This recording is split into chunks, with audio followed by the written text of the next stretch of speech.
Las 7:06 en Canarias. ¿Qué tal? Soy Rubén Corral. Encendemos la linterna de este lunes 3 de agosto. Última hora en la linterna. Expósito. COPE. Estar informado.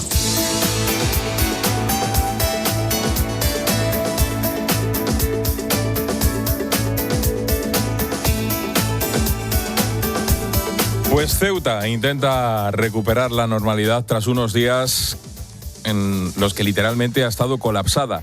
Los comercios y restaurantes comienzan a abrir, la gente ha perdido el miedo y empieza a salir a la calle, y ahora solo quedan grupos de migrantes sueltos en algunos puntos de la ciudad autónoma, fundamentalmente, según nos contaban, en torno al CETI, al Centro de Estancia Temporal de Inmigrantes. La inmensa mayoría ha vuelto a Marruecos, pero los centros, como te digo, siguen saturados y todavía no llegan soluciones. Para que te hagas una idea, el gobierno ceutí dice que han acogido a un total de 862 menores migrantes. Eso supone una sobreocupación del 2.900%, porque el ministerio atribuye una capacidad ordinaria de 29. Así que ese es uno de los dramas. Álvaro García, buenas tardes. ¿Qué tal, Rubén? Buenas tardes. El gobierno de Ceuta asegura que siguen en ese territorio entre 3.000 y 5.000 migrantes. Dicen que están repartidos en distintas zonas y partes también de los montes. Las autoridades locales, además, calculan que pudieron entrar unas 80.000 personas. En cuanto al Centro de Estancia Temporal de Inmigrantes, está ahora mismo saturado. Tienen sitio para unas 500 personas, pero ahora mismo en su interior acogen a más de 700. Y a todo esto, más de 1.000 migrantes, principalmente subsaharianos, esperan a las puertas del CETI para poder acceder al recinto. En la tarde de COPE han hablado con Mario, que es un farmacéutico ceutí que estuvo atendiendo a migrantes heridos. Yo tengo clavada una niña preciosa de unos 10, 12 añitos que hablaba francés, y le dábamos cualquier tontería, un chupachú, y la chiquilla era como con el primer cariño que recibía. Nos dedicamos el jueves y el viernes, fundamentalmente fue a pequeñas curas, heridas del espigón, cortes en las rodillas, en los pies, alguno de haberse caído, a lo mejor un golpe por la cabeza, por la cara. En Ceuta han muerto al menos 72 personas en esta última crisis, a los que hay que sumar otros 11 en Marruecos, según las autoridades de ese país. Este asunto tiene muchas derivadas. La pata humanitaria te la acabamos de contar, pero también está la derivada política.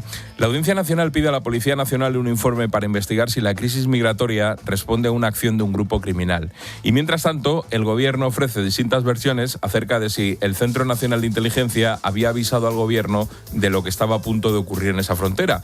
El ministro Marlaska lo negó hace unos días, pero la responsable de Defensa, Margarita Robles, respalda a los servicios de inteligencia de nuestro país. Juan Baño, buenas tardes. ¿Qué tal? Pues ese es el lío, efectivamente, Rubén. Lo primero es que, efectivamente, María Tardón, la juez de la Audiencia Nacional, constata que los hechos hacen presumir la existencia de una infracción penal.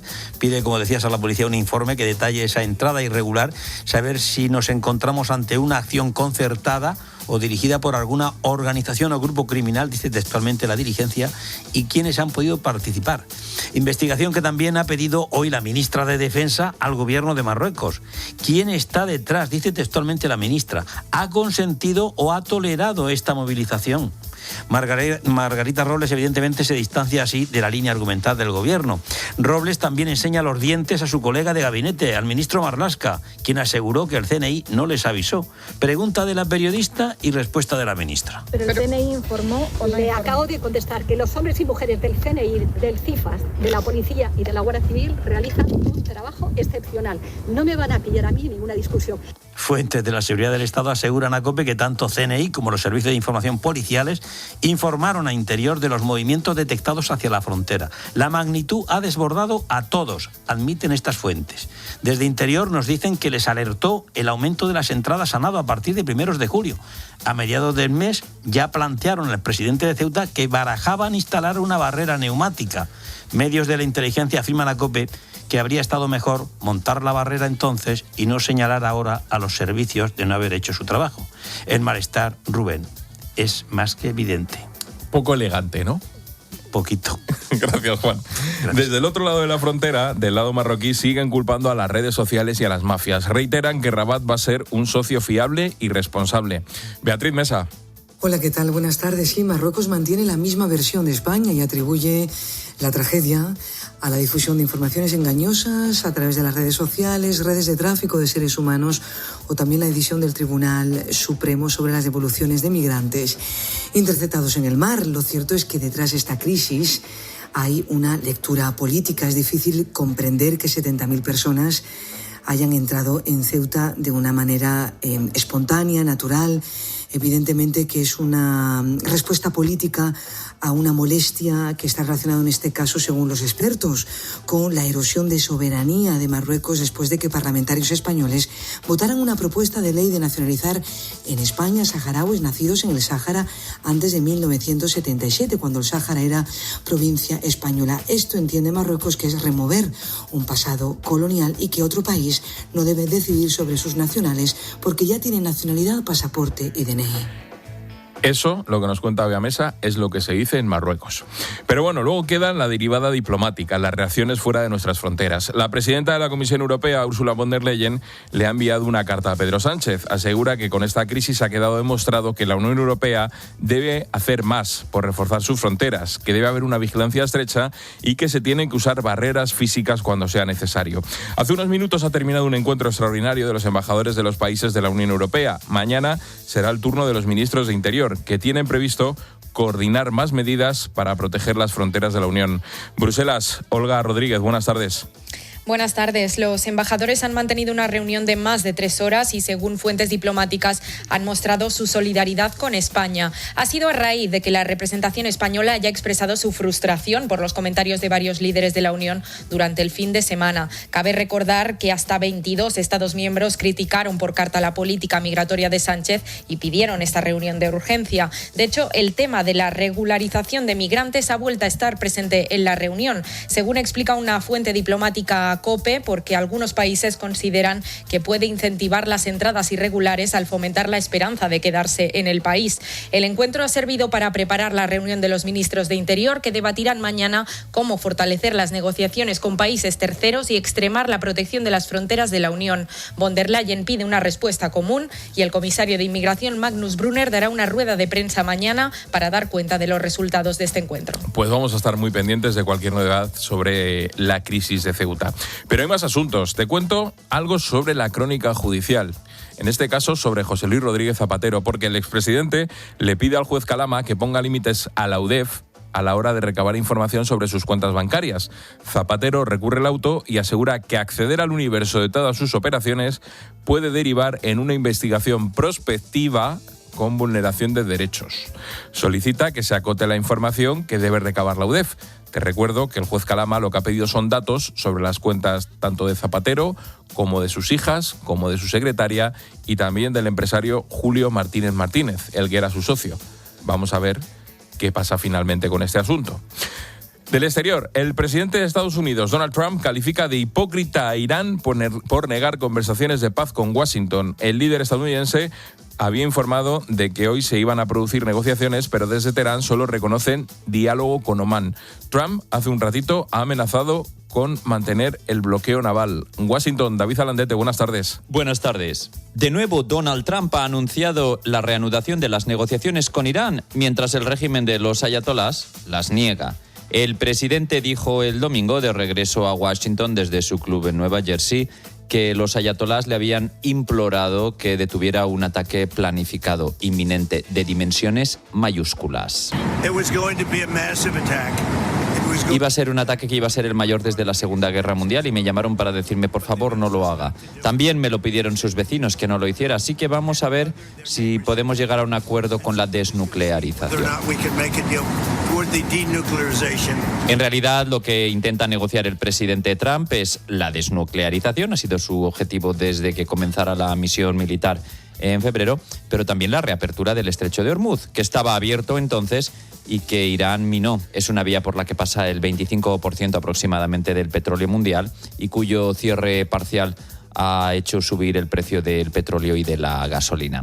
Trump reanudó la semana pasada los ataques a Irán. Se dio una tregua de algunos días, pero esta se derrumbó en apenas unas horas. Y hay que hablar también de los incendios forestales que este verano están haciendo mella en muchos puntos de España. Tenemos algunas novedades. Por ejemplo, el incendio de la Mierla en Guadalajara se mantiene entre vigilancia activa, aunque el fuego por fin está controlado. Te recuerdo que este incendio comenzó el 16 de julio. El incendio de León sigue activo, aunque no hay riesgo para la población. Sigue estabilizado el de Casas de Millán, en Cáceres. Y en Ávila, el de Burgondo evoluciona favorablemente. De hecho, las autoridades piden que nadie cancele sus reservas turísticas en las zonas afectadas. Alberto Díaz es el consejero de Cultura y Turismo de Castilla y León. Hacer un llamamiento a los viajeros que tengan previsto desplazarse a estas zonas para que antes de cancelar sus reservas consulten la información oficial. Numerosos destinos de gran valor natural y patrimonial continúan siendo visitables y el mantenimiento de la actividad turística es esencial para los empresarios y los trabajadores. Y esto no es solamente un mensaje de solidaridad, es una certeza que este paraíso natural sigue en pie.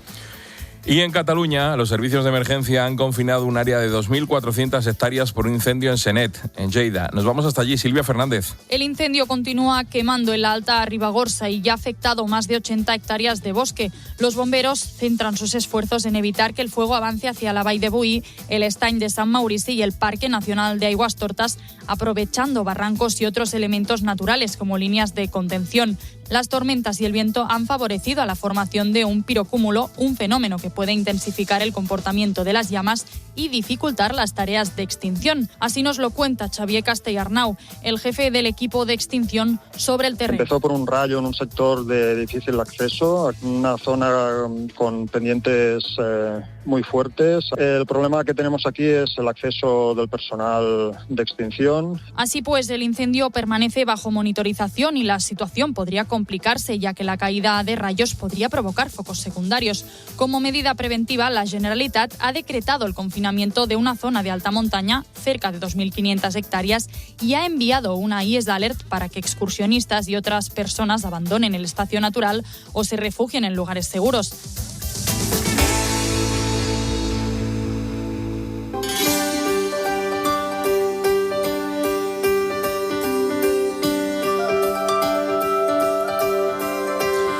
Y hasta ahora llega Maite Alcaraz para ofrecernos un apunte en femenino singular cuando estamos encendiendo la linterna. Maite, buenas tardes. Buenas tardes, Rubén. Todavía me hago cruces de la intervención de nuestro ministro de Exteriores en Televisión Española. Yo estaba en plató esta mañana y escuchaba atónita a nuestro canciller emitir dos mensajes muy preocupantes. Por un lado, Álvarez ha dado una masterclass perfecta de la sumisión de una democracia como España a una dictadura como Marruecos, exculpando a ese país de cualquier responsabilidad en lo que ha ocurrido en Ceuta. Y en segundo lugar, y si cabe, mucho más peligroso, una andanada incompatible con los usos diplomáticos y la solidaridad entre aliados contra Italia. Hasta ha llegado a decir Álvarez aquello de ya le gustaría a ese país que le pasara en Lampedusa lo que ocurre en Ceuta. Si había alguna duda sobre la subordinación de España al régimen de Mohamed, ya se ha disipado. Y mientras tanto, ese rey sin cuyo permiso es absolutamente imposible que más de 50.000 de sus ciudadanos se hubieran atrevido a lanzarse al mar para bordear el espigón del Tarajal, se frota las manos. Ya sabe Mohamed que mandando proyectiles humanos en chancletas tiene ganada una guerra a toda la Unión Europea. Y en el fondo, el futuro de dos ciudades españolas a las que hemos dejado a su suerte. Si llega la última arremetida a la UI contra Ceuta y Melilla, ¿a quién llamaremos para que nos ayude? ¿A Trump? ¿A Meloni? ¿A Bruselas?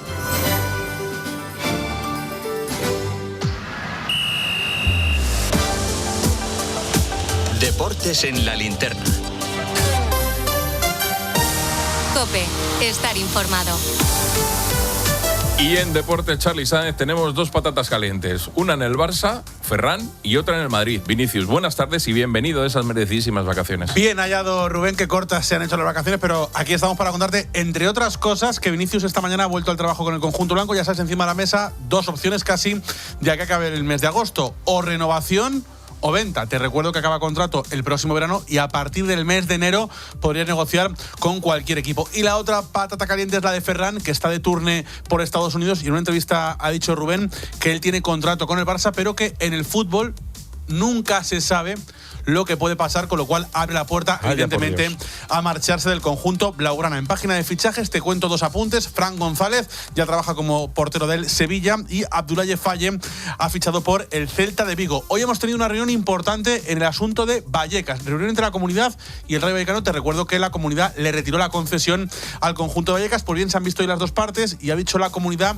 que han sacado compromisos por parte del conjunto vallecano para mejorar todo lo que estaba mal en Vallecas, aunque en principio el escenario no cambiaría ahora, Rubén, porque el Rayo no podría jugar los primeros partidos en su feudo en el campo de fútbol de Vallecas. Aquí lo que hay que recordar es que el campo no es del Rayo, no es del el Rayo lo que tiene es la concesión, y en el estado en el que está el campo. Una concesión que ha maltratado de forma sistemática en los últimos años, porque el campo del Rayo era un completo desastre. El Getafe hoy ha conocido a su rival o a sus 2 posibles rivales en la Conference League. Uno con más nombre. ¿Dónde te toca ir? El Partizan de Belgrado, y otro desconocido completamente, que es el Tobol de Kazajstán.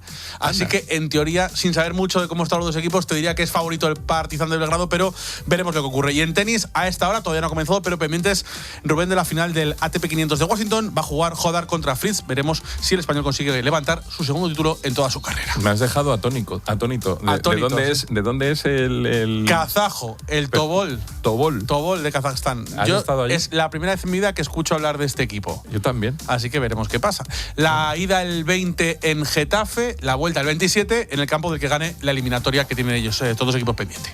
Bueno, pues no está mal, ¿eh? Tienes cositas y ya estamos con los fichajes. Pensé que el drama iba a ser mucho mayor, pero más o menos ya le hemos cogido el hilo. El regreso ha sido fantástico. Hala, hasta Gracias, ahora. Charlie.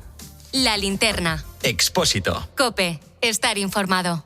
En Alquiler Seguro queremos hablarte claro. Si eres propietario y te inquietan los continuos cambios normativos que provocan inseguridad jurídica, no estás solo. En Alquiler Seguro no solo te garantizamos el cobro el día 5 de cada mes, también te acompañamos y asesoramos jurídicamente. Rompe el miedo al alquiler. Entra en alquilerseguro.es. ¿Qué te pasa? Que no me cierra la maleta. ¿Pero cómo te va a cerrar si llevas ahí un cupón extra de Navidad de la ONCE? Tienes 600.000 euros de ilusión. No te va a cerrar en la vida. Bueno, si saco unos bañadores... No te va a caber. Es muchísima ilusión eso. Este año, el cupón extra de Navidad de la ONCE viene con 90 premios de 600.000 euros. Un extra de ilusión más grande que nunca. Te va a tocar meter el cupón en otra maleta y facturarla. ONCE. Bien jugado. Juega responsablemente y solo si eres mayor de edad. Escuchas La Linterna. Y recuerda, la mejor experiencia y el mejor sonido solo los encuentras en cope.es y en la aplicación móvil. Descárgatela. Querido oyente, ¿has perdido algún ser querido? En Martínez La Fuente Abogados te ayudamos a tramitar la herencia. ¿Problemas entre los herederos?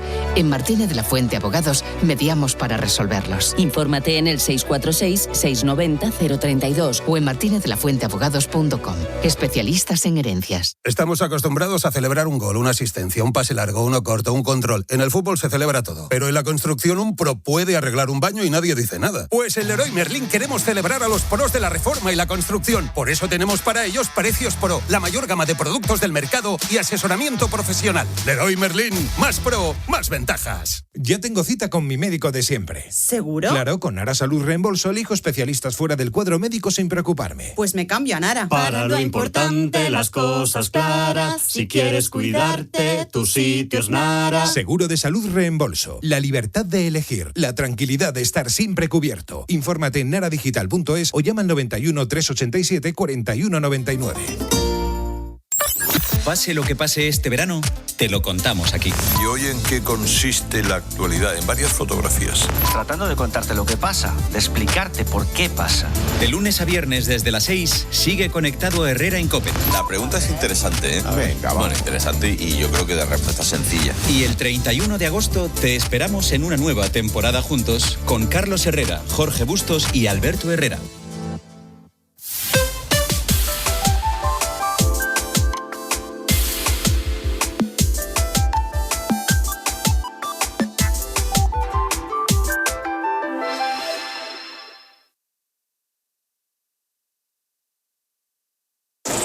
Escuchas La Linterna. Te estamos contando a lo largo de todo el día y en los últimos minutos la última hora de la crisis de Ceuta, y lo estamos haciendo desde todos los ángulos, desde las calles de la ciudad autónoma, desde Marruecos, también desde Bruselas. Bueno, pues ahora lo que toca es analizarlo todo, y para ello está Ángel Expósito, que es el director de La Linterna. Ángel, ¿qué tal? Buenas tardes. ¿Qué pasa, Rubén? ¿Cómo estás? Bueno, pues ya han pasado unos días y ¿qué análisis tenemos que hacer de la crisis de Ceuta, de lo que estamos viendo? Pues un análisis muy complejo, tan complejo como el de hace 4 días o por ahí, si no más. Esto es un ensayo a lo bestia de lo que puede ocurrir y creo que vale la expresión todo es susceptible de empeorar. Pensando que entramos en año electoral, tanto en Marruecos, ojo, buscando un enemigo exterior, como en España con elecciones generales. Por lo tanto, el ensayo ha funcionado. El ensayo confirma que tenemos un gobierno completamente inoperante, que Ceuta y Melilla son absolutamente vulnerables y que el vecino del sur está dispuesto a lo que sea. Por lo tanto, preparémonos. Esa es mi lectura, Rubén. Me gustaría detenerme en 2 cuestiones. La primera de ellas, el papel de los servicios de inteligencia. En este programa venimos contando que los servicios de inteligencia habían alertado de lo que estaba pasando al otro lado de la frontera. Hemos escuchado al ministro del Interior diciendo que nadie le avisó. La ministra de Defensa, de quien depende el CNI, ha salido diciendo que los servicios de inteligencia hicieron su trabajo. ¿Qué pasa aquí? Pues pasa algo muy sencillo, que el ministro del Interior, el ministro de Exteriores y el presidente del gobierno mienten. No sé dónde está la noticia, pero mienten. Es imposible técnicamente que los servicios de inteligencia e información de policía, Guardia Civil y Fuerzas Armadas o el CNI no vieran a decenas de miles, hasta 70 u 80.000 jóvenes concentrarse al otro lado de la valla. Es literalmente imposible. Si no lo vieron, absurdo. Y si lo vieron y se callaron, peor todavía. Por lo tanto, mienten. Lo vieron. Y cuando se concentran ahí para eso, era cuestión de tiempo que saltaran. Y por desgracia, saltaron y asaltaron. No, y además en este sentido hay otra cosa más. El gran salto, el colapso, llegó el jueves. Pero desde el lunes se venía contando que estaban saltando. Es decir, que ya desde el lunes no te hace falta ningún informe, porque ya lo estabas viendo, que estaban entrando por la puerta. Mira, desde el lunes estaban nadando. A partir del miércoles estaban andando por el espigón. Y a partir del jueves literalmente solo les faltó tirar la valla. Entraban como Pedro por su casa. Nunca mejor dicho lo de Pedro. Por lo tanto, es tan evidente la negligencia, el mirar hacia otro lado y el que nadie midió la catástrofe. Mira, tanto tú como yo hemos hablado, Rubén, con militares destinados en Ceuta y en Melilla en los últimos días. Y la sensación es la de depresión, pena, tristeza, porque todos lo sabían y se les ha dejado colgados de la mano de Dios. Y eso es absolutamente deshonroso e impresentable. La segunda cuestión en la que quiero detenerme es la respuesta de Europa. Tanto Italia como Dinamarca, que desde el gobierno se oculta esa parte, porque hay que recordar que Dinamarca tiene un gobierno socialdemócrata, como Pedro Sánchez. Bueno, tanto Italia como Dinamarca lo que se viene exigiendo es que España tiene que tener un mayor control de fronteras. ¿En qué nos puede ayudar Europa? ¿Dónde puede quedar todo esto y esa reunión que van a tener mañana los ministros del Interior? Vamos a ver, primero, ¿en qué nos puede ayudar? Eso de desplegar Frontex, como alguien me decía el otro día, poner a un sueco en la frontera o a 5 mirando para allá es algo parecido a lo que hicieron en el Hierro. No vale para nada y tú y yo lo hemos visto. Segundo, el ridículo que hemos hecho ante el mundo occidental, y no te digo ante la Unión Europea, es absolutamente patético. Nadie se puede imaginar una imagen como la que vimos el jueves y el viernes en una frontera de la Unión Europea, ni en Lisboa, ni en Marsella, ni en Roma, Es imposible en ninguna frontera europea vivir lo que se vivió en España, Ceuta, hace 4 o 5 días. Por lo tanto, el tirón de orejas es absolutamente necesario, fundamental, y representa exactamente nuestro papel en el mundo y en Europa. Y en cuanto a lo primero que apuntabas de Dinamarca e Italia, claro, aquello de querida Georgia, que decía Pedro Sánchez, ahora resulta que vuelve a ser de Vox, Giorgia Meloni. Pero es que la de Dinamarca, y tú y yo hemos estado allí, la de Dinamarca en aquel viaje a Groenlandia, la de Dinamarca confirma que esto no es una cuestión de ideologías, que esto no es una cuestión de seguridad nacional, de seguridad continental. Y me da igual que sea Dinamarca, que Meloni, que Francia, que esa es otra. Francia ha multiplicado por 5 sus controles en la frontera y Macron no es precisamente de ultraderecha. Por lo tanto, Nos la estamos jugando no solo aquí, sino ante el resto de Europa, y ya la hemos perdido. Y la última, Ángel, la relación con Marruecos. Decía Dezkayar, ex embajador allí y también exdirector del CNI, que a los vecinos hay que tratarlos con cariño, con respeto, pero también con firmeza. Aquí esa relación es muy desigual. Mira, yo conocí a Dezkayar siendo director general para África y el Magreb. Imagínate si hace años. Por lo tanto, si alguien sabe de esa parte del mundo, es Jorge Dezkayar. Vamos a ver, la relación con Marruecos siempre ha sido complicada, lo va a seguir siendo. El rey Juan Carlos con su hermano Hassan II consiguieron reencauzar hasta la Marcha Verde, que fue quien lo heredó, no lo olvidemos. Pero ahora mismo es más necesario que nunca el papel del rey Felipe. Y este gobierno no está por la labor, porque no quiere restar protagonismo a su Sanchidad ni a Álvarez, que se ha confirmado como un auténtico inútil en esta película. Por lo tanto, solo puede solucionar esto el rey con Mohamed, su primo, que se decía antes, y el rey en Ceuta y Melilla y en Rabat. En los 3 sitios en un mismo viaje. O alguien toma cartas en el asunto o el futuro se presenta muchísimo peor. Y solo hay una persona en España con peso, con capacidad ante el mundo para representar esa recuperación de relaciones. Y es el rey Felipe. Ya están tardando. Pues Ángel Expósito, ahí queda ese análisis y seguro que tenemos que hablar en los próximos días porque esto va a seguir. Cuando quieras. Gracias, Ángel. Chao, Rubén.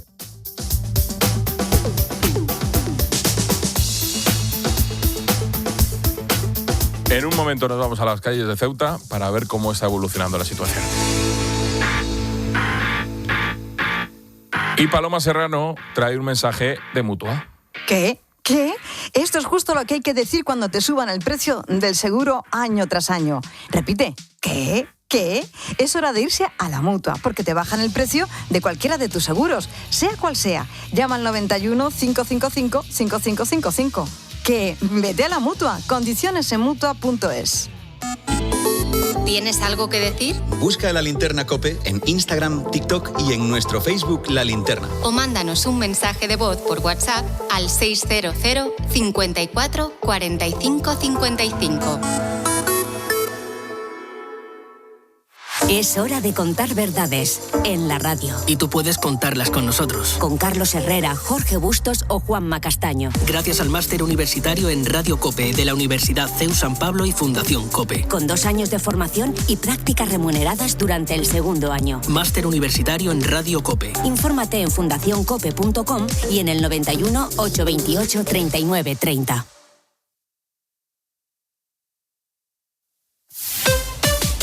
Escuchas La Linterna. Y recuerda, la mejor experiencia y el mejor sonido solo los encuentras en cope.es y en la aplicación móvil. Descárgatela. ¿Te gustaría sentirte ligero? Pero ligero de verdad. Con Fluchos es posible.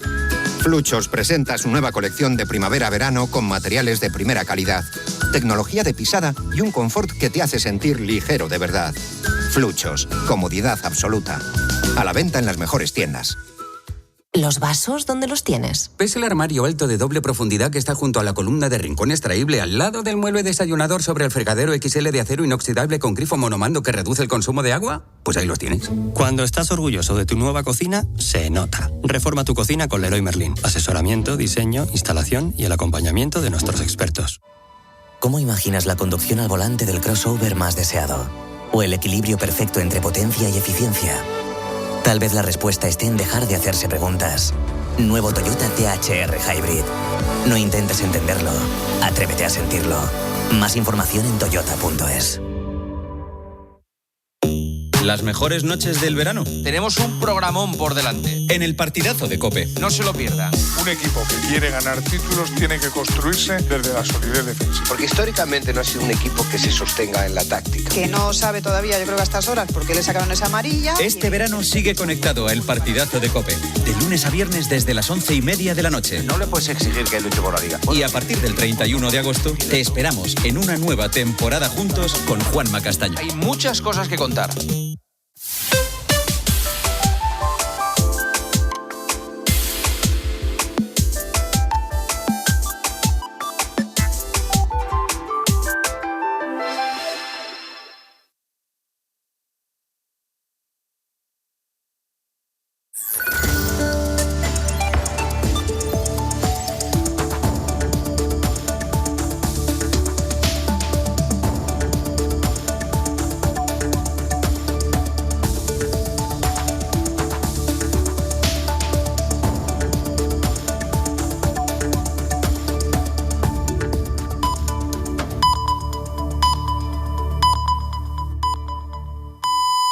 7:30, 6:30 en Canarias. Última hora en La Linterna. Expósito. COPE. Estar informado.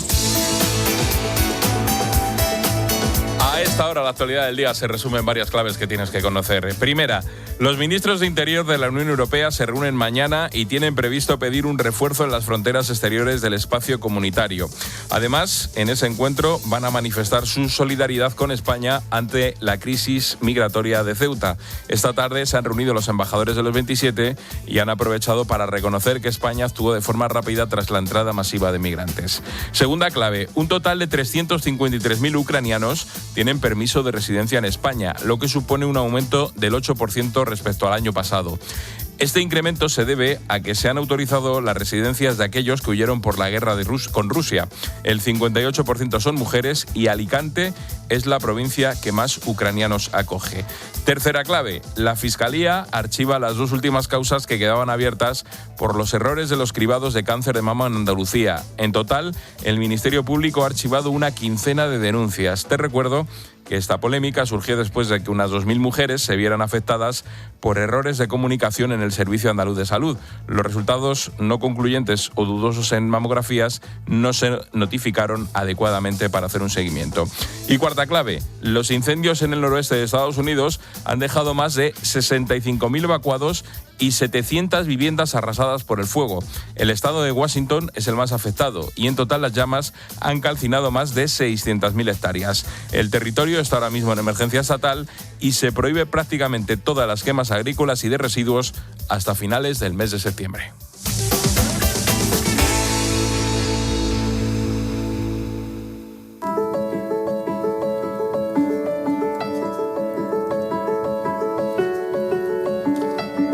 La Linterna. Expósito. COPE. Estar informado.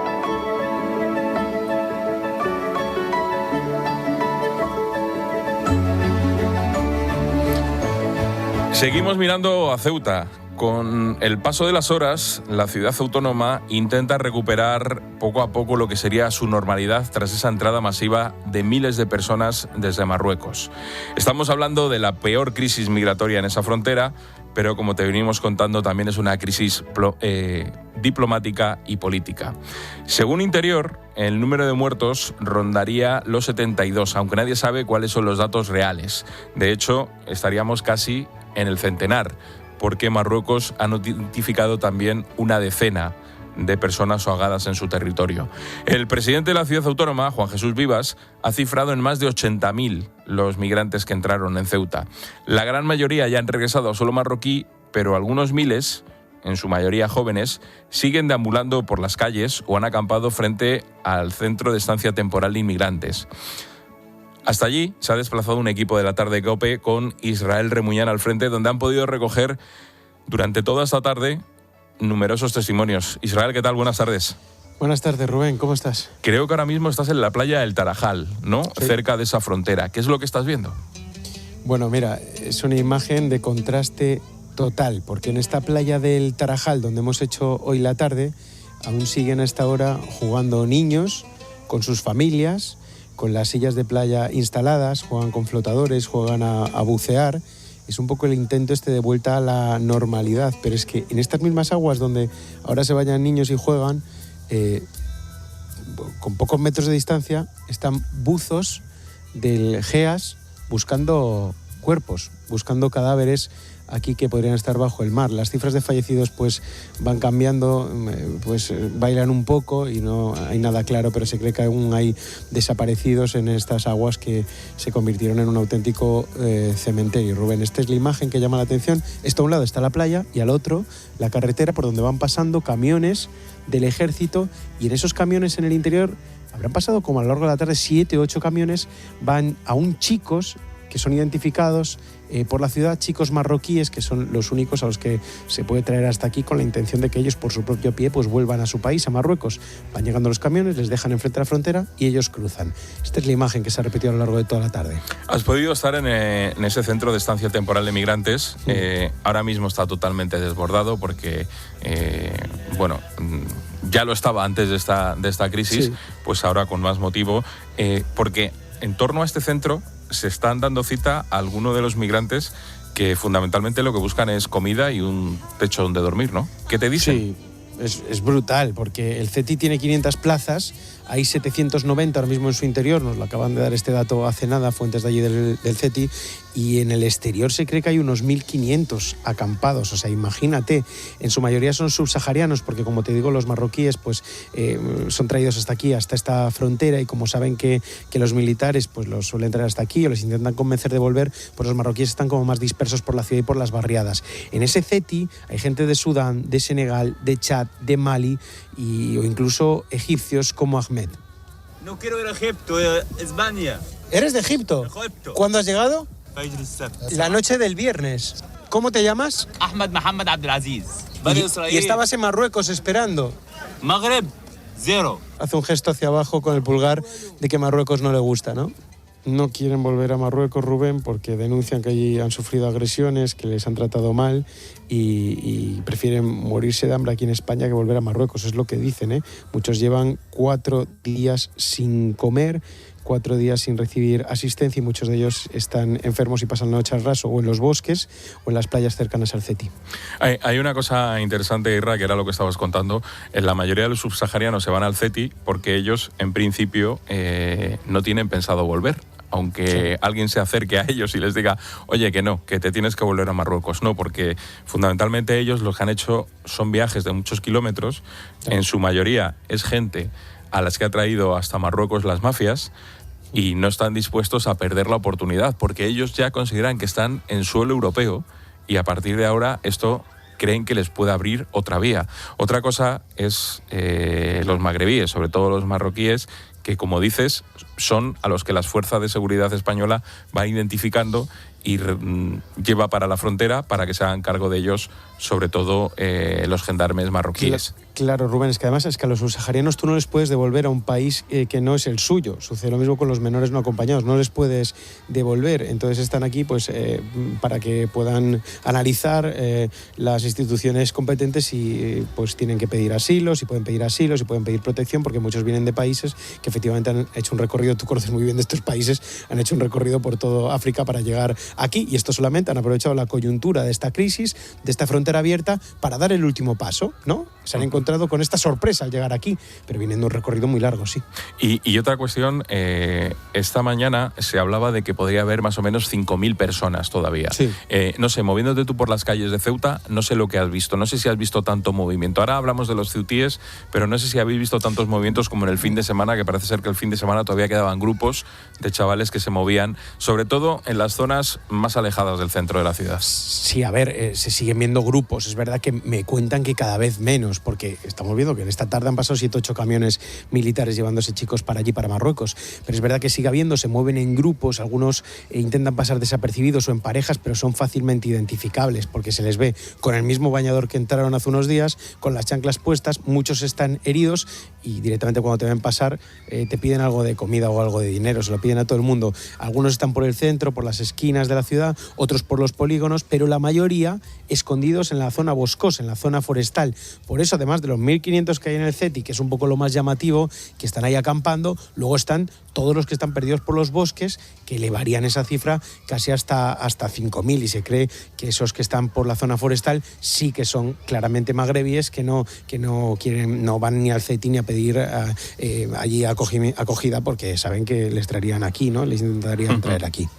Los ceutíes, ¿cómo están viviendo la situación? Porque se están encontrando con unos días complicados. Del colapso y el miedo del jueves y el viernes, no sé si ya van recuperando cierta normalidad, porque la normalidad, tal como la conocían antes, seguramente no la van a recuperar. Entre comillas, lo de normalidad, ¿no? Es lo que intentan vender algunos, lo que intenta vender el gobierno, pero cuando estás aquí te das cuenta que en la mitad de los negocios siguen cerrados. Coger un taxi es casi una misión imposible. Nosotros conseguimos a Mohamed, que nos llevó hasta el CETI, que nos hizo también de traductor, pero fue casi un milagro porque tienen miedo y no quieren montarse en el coche y ponerse a trabajar. Y luego muchos ceutíes, pues eso, tienen miedo hasta salir de sus casas por esta tensión que se vive, que no es como lo peor de la crisis, que no es como el viernes, pues no, pero sigue siendo muy complicado, aunque hubo muchos que se volcaron con esta respuesta, esta ayuda a los migrantes. Mario es uno de ellos, es propietario de una farmacia aquí al lado de donde me encuentro, en el barrio del Príncipe. Yo tengo clavada una niña preciosa de unos 10, 12 añitos que hablaba francés y le dábamos cualquier tontería, un chupachú, y la chiquilla era como el primer cariño que recibía. Nos dedicamos el jueves y el viernes, fundamentalmente fue a pequeñas curas, heridas del espigón, cortes en las rodillas, en los pies, alguno de haberse caído a lo mejor un golpe por la cabeza, por la cara. En su farmacia atendieron a muchísimos en lo peor de esta crisis y les echaron una mano, Rubén. ¿Has podido ver la famosa boya neumática? Bueno, es que, mira, te voy a describir lo que estoy viendo ahora mismo porque es de película, ¿eh? La boya esa, cuando se instaló, son unos 500 metros de boya rojiza, tiene como 50 centímetros sobre el nivel del agua y 1 metro de profundidad. Bueno, esa boya no llegó a conectar nunca del todo, no lo consiguieron conectar del todo con el espigón. Entonces había como 2 o 3 metros por los que incluso ayer, nosotros cuando estábamos aquí, un magrebí, un migrante que venía de Marruecos, se coló a nado. Y como se coló por esos 2 o 3 metros que había de hueco, no pudieron evitar que entrase. Salió corriendo por esta playa y se coló en la ciudad. Ahora mismo, hace unos minutos lo que pasó es que la boya esta, que ya nos dijo Rashid, que es un guardia civil de aquí, que en cuanto haya un temporal se va a ir a tomar por saco, pues veíamos que esta boya ya se desplazó un montón y hubo como un hueco de 50-60 metros. Ahora por fin han conseguido pegarla al espigón, pero sigue habiendo un hueco porque tienen que ir pegándola poco a poco. Bueno, esta es una gincana y la imagen es impresionante, pero esta boya, yo no sé, parece un elemento un poco que se ha tomado un poco así a la desesperada o fruto de la improvisación. Aquí confían poco en que esa boya sea efectiva, Rubén. Y ya la última, ¿qué se dice allí sobre la posición de Marruecos? Bueno, aquí todos tienen claro que levantaron la mano, ¿no? Que si no lo hubiesen hecho no habrían entrado todos los que entraron, esos 60.000, saben que abrieron la frontera y les culpan indirectamente o casi directamente de las 88 muertes, que es la cifra que se maneja ahora más o menos. Y también hablan de sus planes, de los planes que tiene Marruecos. Fíjate que en la retórica marroquí es habitual ligar cada reinado de los últimos reyes de la historia a un hito, ¿no? Un gran objetivo por cada reinado. Mohamed V, por ejemplo, consiguió la independencia de Francia. Hassan II, la Marcha Verde y la salida de España del Sáhara. Mohamed VI, el actual, consiguió el hecho de que Estados Unidos reconociese la soberanía marroquí sobre el Sáhara. Bueno, pues ojo a lo que nos ha contado Taleb Ali-Salem, que es saharaui, es experto en relaciones internacionales, y nos ha hablado sobre el objetivo, el supuesto objetivo en esa hoja de ruta de Hassan III, que es el hijo de Mohamed VI. Es que el gran logro, la baraka de Hassan III, que creo que ascenderá al poder muy pronto, que su baraka sea la de, según ellos, recuperar Ceuta y Melilla.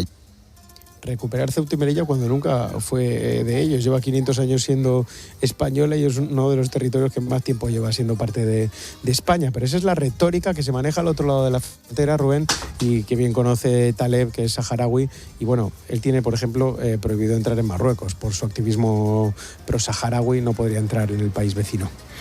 Pues Israel Remuñán, junto a Mónica Villalain y Miguel Ángel Alfonsel, hoy han hecho la tarde desde las calles de Ceuta. Han estado durante todo el día, desde primera hora, desde las 7 de la mañana, informando a los oyentes de COPE de todo lo que está ocurriendo allí. Y mañana repiten. Así que a lo largo de esta linterna volveremos a hablar con vosotros. Gracias, Isra. Buen trabajo. Gracias, Rubén. Un abrazo.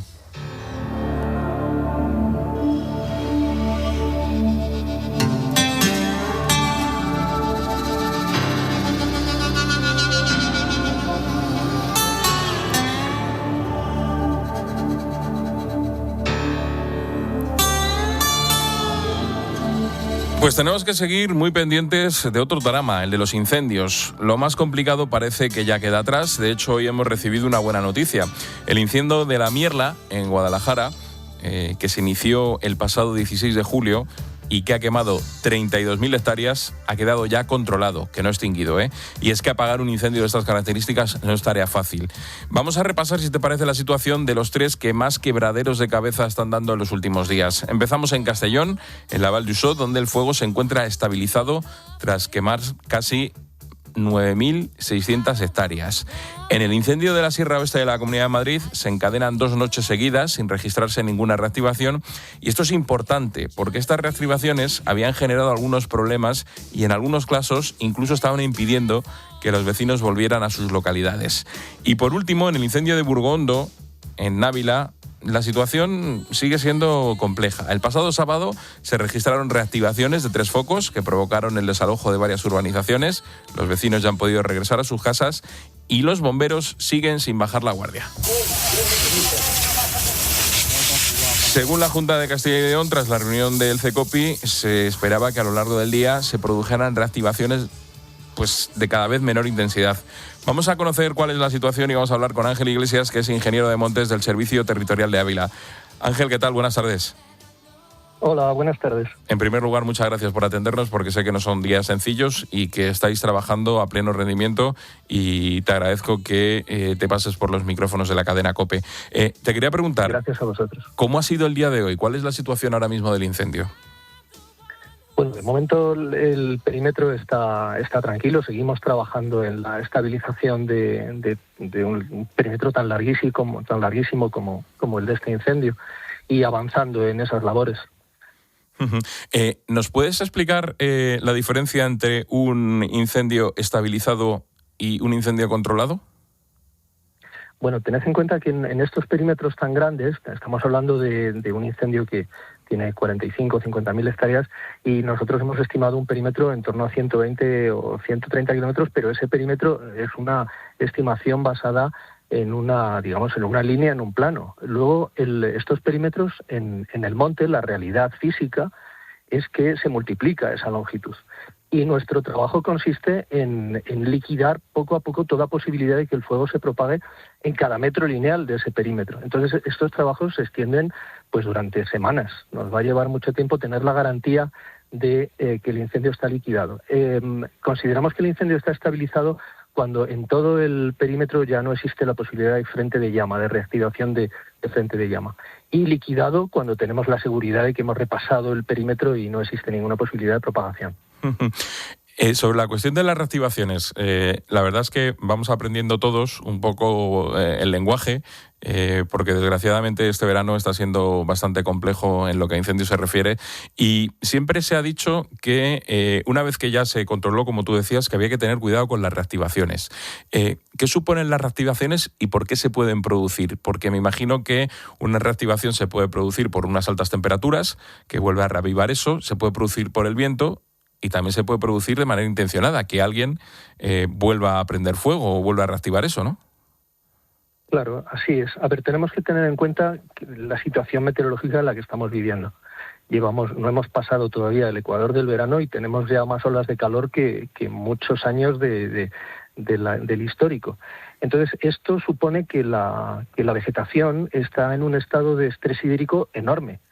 Las personas sufrimos el calor como todos los seres vivos, pero podemos defendernos, podemos meternos en casa a la sombra o podemos irnos a la piscina, pero es que las plantas están donde están, tienen unas estrategias de defensa que con el paso de tantos días de calor y tantos días sin lluvia, pues se van agotando. Entonces toda la vegetación está en condiciones en caso de un foco de calor, pues de convertirse en combustible.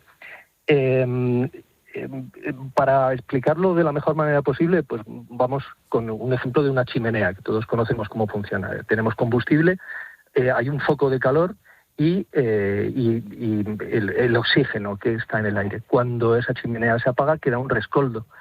Y ese rescoldo, cuando queremos reavivarlo, utilizamos el fuelle, que no es un elemento decorativo, es un elemento para aportar oxígeno a la combustión. Pues lo mismo pasa en la naturaleza, en los incendios, solo que en lugar de tener una chimenea, pues tenemos 120.000, 130.000 chimeneas una detrás de otra. Entonces, cuando a lo largo del día, las horas centrales del día, se levantan estos vientos que estamos teniendo en estos episodios de este verano, pues en algún punto se producen reactivaciones. Es prácticamente inevitable porque quedan muchos focos de calor en el perímetro, quedan tocones ardiendo y queda mucho combustible disponible en ese perímetro. Entonces, esas reactivaciones son inevitables hasta que no conseguimos revisar por completo toda esa línea que supone lo quemado respecto al resto de la vegetación. Y con episodios de viento, claro, el viento, cuanto más velocidad tiene, primero aporta ese oxígeno que hace falta y además propaga con mucha facilidad las llamas. El viento actúa como el fuelle de la chimenea. Exactamente, como el fuelle de la chimenea. Y ese es el motivo por el cual, a lo largo de los días posteriores a que desaparece ese gigantesco frente de llama, pues tenemos que seguir vigilando y trabajando. La posibilidad de que haya personas que, utilizando los perímetros del incendio puedan provocar un nuevo episodio existe. Bueno, tenemos las brigadas de investigación, la Guardia Civil investigan los episodios. En el caso de Ávila tuvimos en la propagación que fue más intensa en la zona de Ladrada, fue simultánea a otras 15 o 20 en la que estábamos trabajando. Entonces, bueno, consideramos que puede ser de esta causa más natural, pero bueno, las investigaciones están en marcha y determinarán el verdadero motivo. ¿Cuál es la previsión que tenéis para los próximos días? ¿Cómo creéis que va a ir evolucionando? ¿Y qué plan tenéis? Porque, como tú me has dicho, esto va para largo. Sí, bueno, la previsión no es muy desfavorable porque afortunadamente salimos de la ola de calor y entramos en unos episodios con unas temperaturas, unos días con temperaturas un poquito más bajas, lo cual puede permitir que la humedad del terreno se recupere un poco, toda la vegetación recupere un poquito de humedad nocturna, y eso siempre es una ayuda a favor. Si a esas bajadas de temperatura se suma una reducción en la velocidad del viento y un incremento en el contenido de humedad, pues las condiciones son más favorables. Lo que vamos a continuar es manteniendo un operativo tanto diurno como nocturno,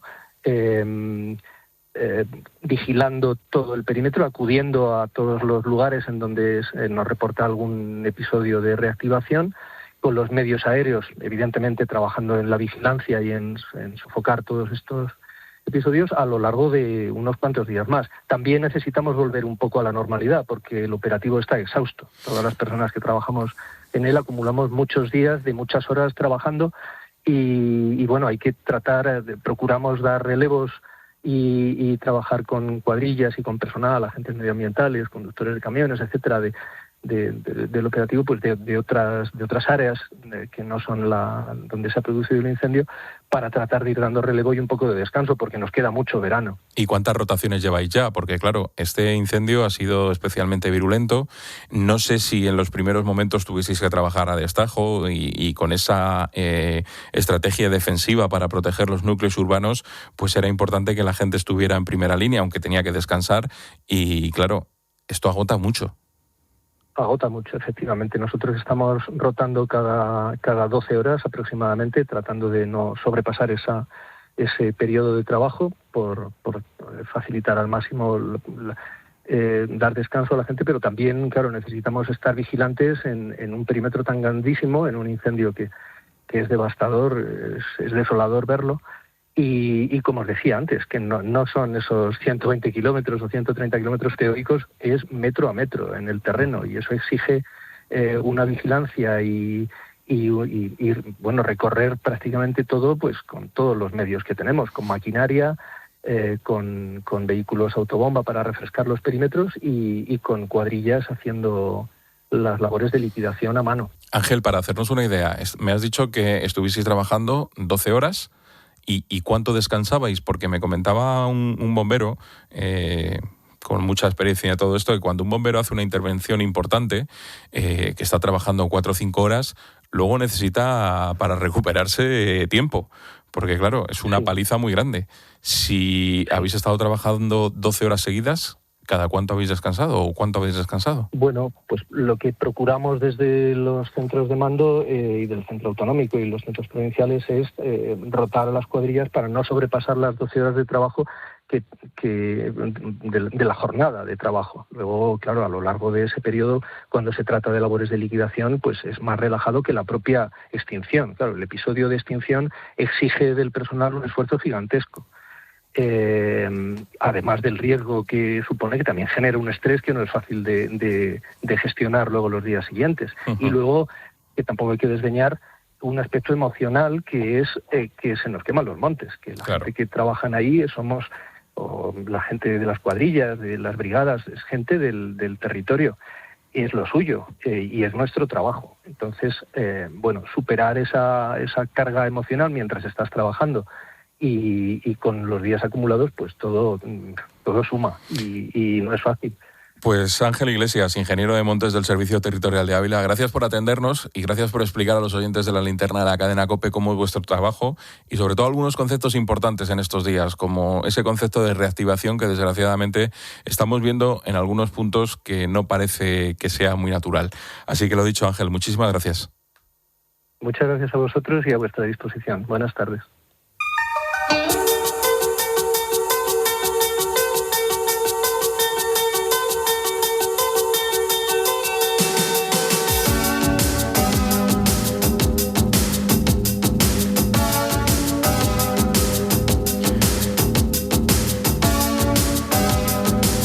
Y nos damos un paseo por las redes sociales. En Ceuta se intenta volver a una normalidad que no es tal después de los últimos días de tensión. Cristina Carazo, buenas tardes. Buenas tardes, Rubén. Pues aunque la ciudad siga afrontando las consecuencias de la entrada masiva de inmigrantes, las administraciones continúan trabajando para reorganizar los servicios y aliviar la presión sobre la ciudad. Comercios, instalaciones públicas o el centro de estancia temporal de inmigrantes de Ceuta siguen viéndose afectados a la espera de que avance el reparto de migrantes a otros puntos de España. Nos escriben los oyentes pues para comentar este asunto. Por ejemplo, nos dicen: quedan muchísimos inmigrantes en el monte, acantilados, en la playa. Los vecinos de Ceuta no sabemos cómo se va a solucionar esto y la inquietud es enorme. Te lo estamos cantando en COPE con un equipo de enviados especiales que sobre el terreno nos está contando a lo largo de toda la programación lo que está pasando. Y mientras tanto, aquí, Cristina, esperamos tus mensajes. Recuerda que puedes escribirnos en facebook.com/lalinternacope. En Twitter estamos en @expositocope. En el WhatsApp de La Linterna 600-544-555 y también en Instagram en exposito_cope.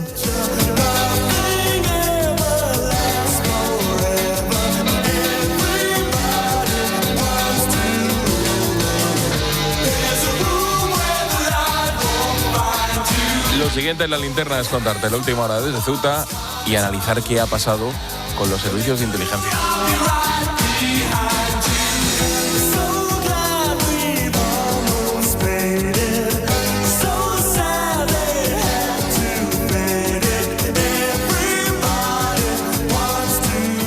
La Linterna. Expósito. COPE. Estar informado. Los goles de tu equipo solo se viven así en tiempo de juego.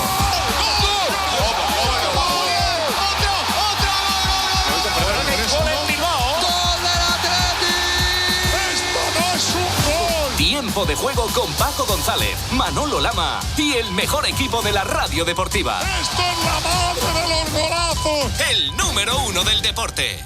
Llegan los Electrodays del Corte Inglés. 3 días con un 15% de descuento adicional en electrodomésticos de las mejores marcas. Bosch, LG, AEG, Dyson, Dreamy, DeLonghi y muchas más. Frigoríficos, hornos, lavadoras, pequeños electrodomésticos. Con el 15% de descuento adicional y nuestras tecnoventajas. Solo 3, 4 y 5 de agosto, Electrodays en el Corte Inglés. Consulta condiciones y marcas participantes en elcorteinglés.es.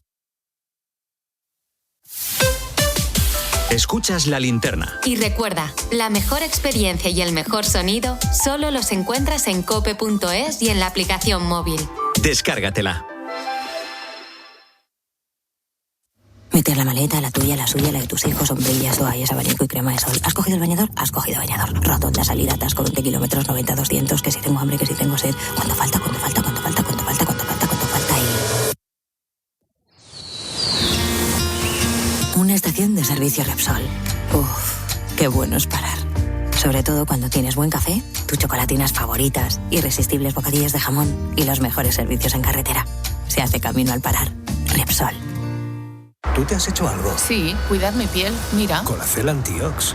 ¿Cenamos y me cuentas? Colacel Antiox, con colágeno de alta absorción, antioxidantes, ácido hialurónico y vitamina C, que contribuye a la formación de colágeno para el funcionamiento normal de la piel. Colacel Antiox es mucho más que colágeno. De Laboratorios Mundo Natural. Consulta a tu farmacéutico dietista y en parafarmaciamundonatural.es. Con Línea Directa el éxito está asegurado y suena tal que así. Valorado. Claro, porque nuestro seguro de coche es uno de los mejor valorados en España. 100% asegurado. Cámbiate y te mejoramos el precio de tu seguro directamente. Llama al 917-700-700 o entra en lineadirecta.com. Hay muchas formas de empezar el día. Hay dos claves. 3, 4 quizá, pero 2 claves fundamentales. Pero solo una, para empezar bien informado. Y en este momento nos vamos justamente a ese punto. Jorge, buenos días. Este verano sigue conectado a Herrera en COPE, de lunes a viernes, desde las 6. Y el 31 de agosto, nueva temporada juntos, con Carlos Herrera, Jorge Bustos y Alberto Herrera.